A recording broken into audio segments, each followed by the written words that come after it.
네, 이 박사 중국 뉴스 제9차 미중 무역회담 공식 결과를 해설해 드리도록 하겠습니다.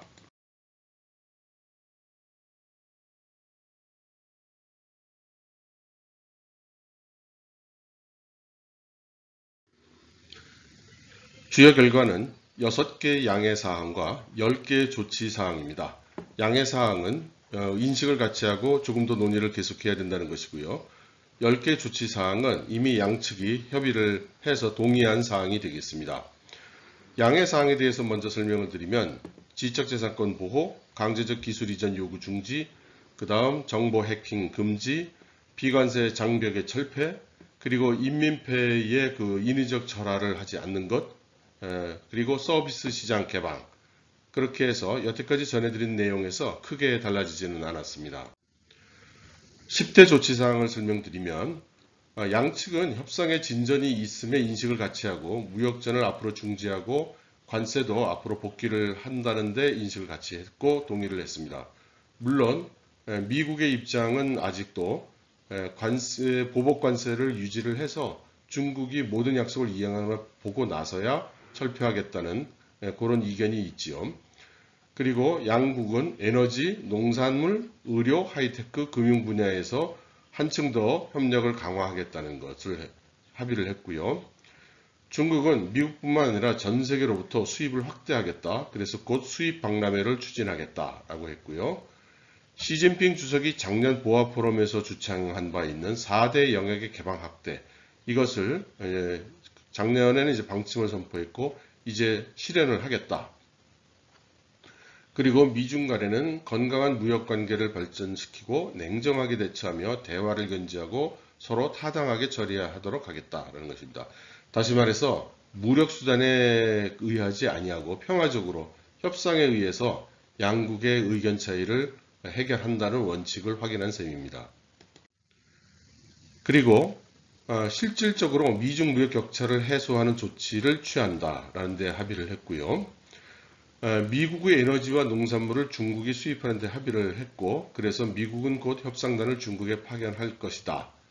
8번째로 쌍방은 제조업 분야와 서비스 분야에서도 더욱더 무역 확대를 하기로 하고 이를 앞으로 더 구체적으로 논의할 것이다.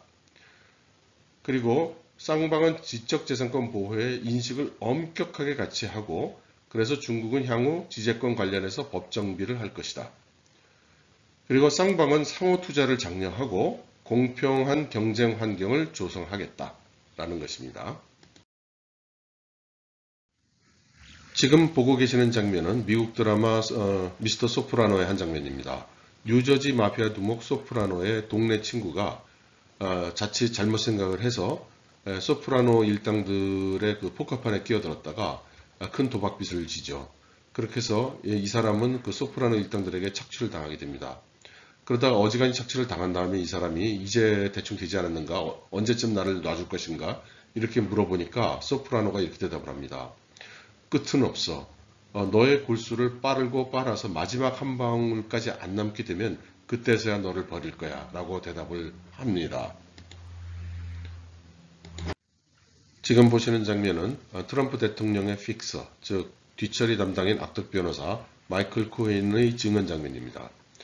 트럼프 대통령이 사업가이던 시절에 그 인테리어 하청업체 한 사람이 이 바로 마이클 코헨과 또 다른 트럼프 대통령과 친분 있는 마피아들에게 협박을 당해서 자기 공사 대금을 받지 못하고 그저 조그만 정도의 돈만 받은 후 합의를 돌 수밖에 없었다는 그런 일화가 있습니다. 말씀드리고 싶은 것은 이렇게 밀 수 있는 데까지 밀어내는 것이 이제 미국식 협상 방식의 하나라는 거고요. 향후 상당 기간 동안 중국은 미국에게 이런 식으로 시달릴 것이라는 겁니다. 그래서 지속적인 요구와 지속적인 그 이슈가 나올 것으로 예상이 되고 중국은 이에 대해서 그 상당 기간 그 고난을 겪지 않을 수 없을 것으로 봅니다. 그래서 일부 중화권 매체에서는 중국이 미국의 ATM기로 전락하고 말았다는 그런 자조 섞인 그런 표현도 하고 있습니다.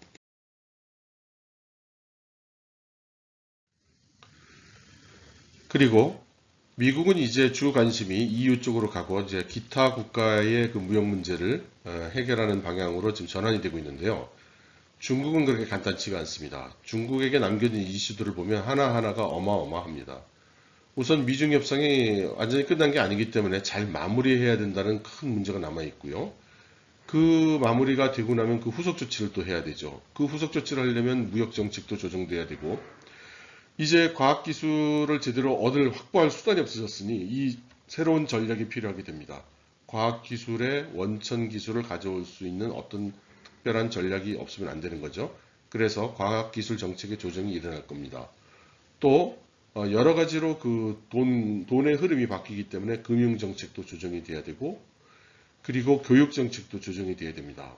왜냐하면 미국이나 선진국에서 중국의 유학생에 대한 정책이 지금 강화되고 있는 데다가 지금 홍콩, 마카오 쪽을 비롯해서 교육 쪽을 지금 푼다고 돼 있고, 미국에 대해서는 또 교육 서비스 분야를 또 개방한다고 돼 있기 때문에 정책 조정이 필요하죠.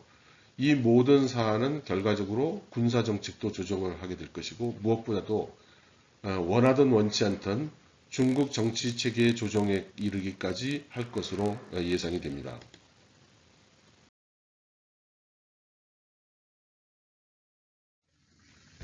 중국 정부가 민심을 잃어가고 있는 사례 중에 하나로 최근에 광동에서 발생한 인터넷 금융회사 그 단다이왕 사건을 들 수 있겠습니다.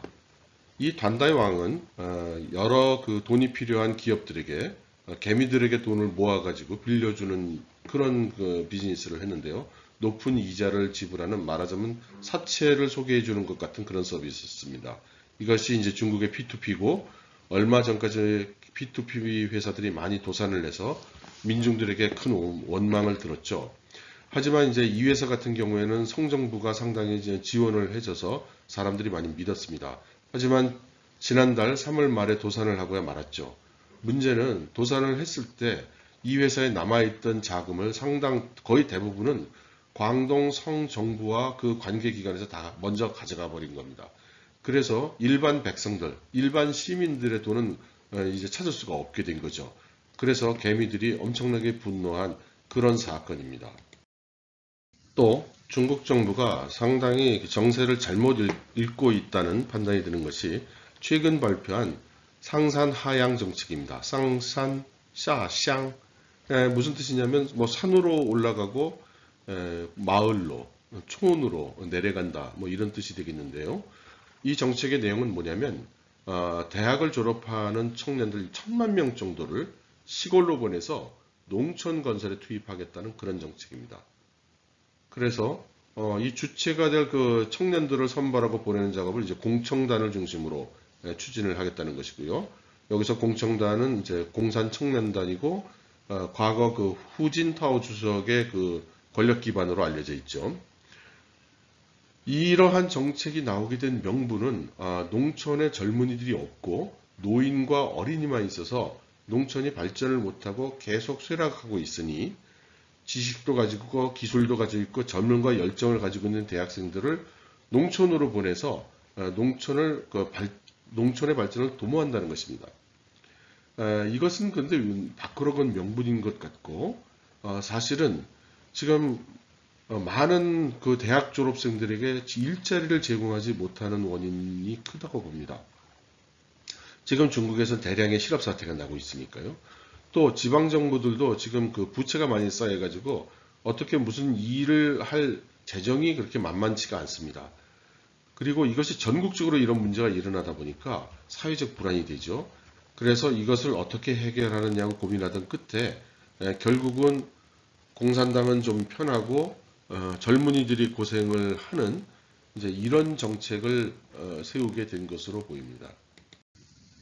저는 중국 정부에 대해서 우호적일 것도 비판적일 것도 없는 입장입니다만, 최근에 일어나고 있는 일련의 사태를 볼 때 중국 정부에게 남겨진 과제들이 너무나 많기도 하고 난이도도 너무 높다는 생각이 듭니다.